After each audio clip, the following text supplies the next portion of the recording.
এরকম ঘরোয়া বিরিয়ানি বানিয়ে খেলে আর দোকানেরটা খেতেই ইচ্ছে করবে না। বরের আবদার আজকে বিরিয়ানি খাওয়াতে হবে ওকে, তো আমি কিভাবে ঘরোয়া মতে বিরিয়ানি বানাই সেটাই আজকে আমি তোমাদের সাথে শেয়ার করব। তো দেখো আমি কিভাবে ঘরোয়াভাবে বিরিয়ানি বানাই সেটাই তোমাদের সাথে শেয়ার করব। এখানে কিছু আলু আমি একটু বড় বড় করে কেটে নিয়েছি। একটা প্রেশার কুকারে আমি আলুগুলো দিয়ে জল নুন দিয়ে দিয়েছি, তার মধ্যে একটুখানি ফুড কালার দিয়ে দুটো সিটি মেরে নেব। আর এদিকে মাংসটা আমি খুব ভালোভাবে ধুয়ে নিয়েছি। আমি অল্প করেই বানাচ্ছি আমাদের দুজনের মতো।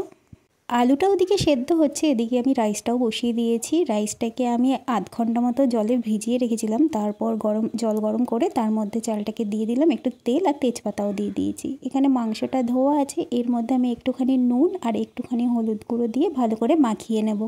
মাংসটাকে মাখিয়ে সাইডে রেখে দিলাম। এদিকে কড়া গরম করে কড়ার মধ্যে কিছুটা সাদা তেল দিয়ে দিলাম, আর আমি একটুখানি পেঁয়াজ কেটে রেখেছি, মাংসতেও লাগবে, আর বাকি পেঁয়াজটা দিয়ে আমি বেরেস্তা বানাবো। তো তেলের মধ্যে আমি পেঁয়াজগুলো দিয়ে হালকা লাল লাল করে ভেজে নেব। বিরিয়ানি আমি খেতে খুব একটা পছন্দ করি না, কারণ ওই আতরের একটা তীব্র গন্ধ হয়, আর বাইরের দোকানের বিরিয়ানি প্রচণ্ড রিচ হয়। দেখবে দোকানের বিরিয়ানি খেলে না সারাটা দিন কীরকম বিরিয়ানি বিরিয়ানি হয়ে থাকে, কিন্তু ঘরোয়া এই লাইট বিরিয়ানিগুলো খেলে তুমি খেতেও অনেকটা পারবে আর তোমার অতটা কষ্টও হবে না। আজকালকার দিনে তো বিরিয়ানি খেতে সবাই ভালোবাসে। বাড়ির বাচ্চাদের এরকম যদি হালকা পাতলা করে বিরিয়ানি বানিয়ে দেওয়া যায় তাহলে কিন্তু তারা বাইরের ফাস্টফুড খাবেই না।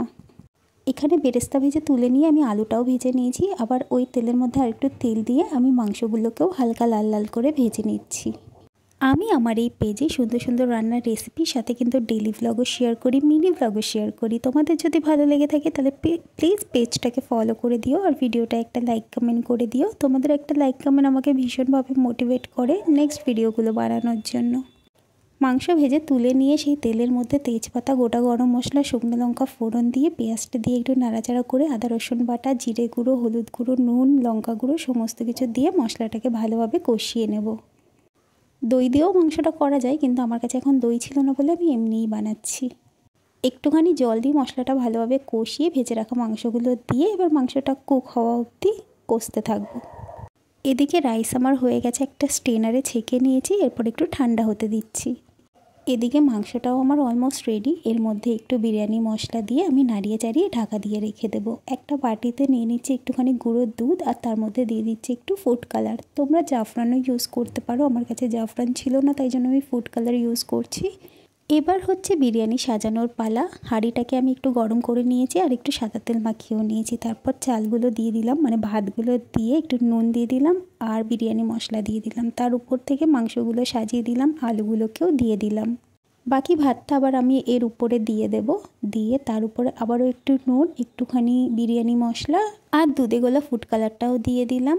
আর এর মধ্যে দেব আমি কেওড়া জল। আমি গোলাপ জল ইউজ করছি না, কারণ গোলাপ জলের গন্ধটা আমার ভালো লাগে না। আর উপর দিয়ে সাজিয়ে দিলাম বেরেস্তা। শুধু কেওড়া জল দিয়েই আমি বিরিয়ানিটা করব। আর দেবো একদম 2 থেকে 3 ড্রপ মিঠা আতর। তো ব্যাস, সাজানো আমার কমপ্লিট। আর উপর দিয়ে ঘিটা তো দিতেই হবে, এখন আমি অল্প ঘি দিচ্ছি, আর যখন নামাবো তখন আরেকটু ঘি দিয়ে দেবো। গ্যাস জ্বালিয়ে তাওয়া গরম করে তার উপরে হাঁড়িটা দিয়ে ঢাকা দিয়ে রেখে দিলাম 20 থেকে 25 মিনিটের মতো। 25 মিনিট পর হাঁড়িটাকে একটু ভালো করে ঝাঁকিয়ে নিলাম, রেডি আমাদের বিরিয়ানি।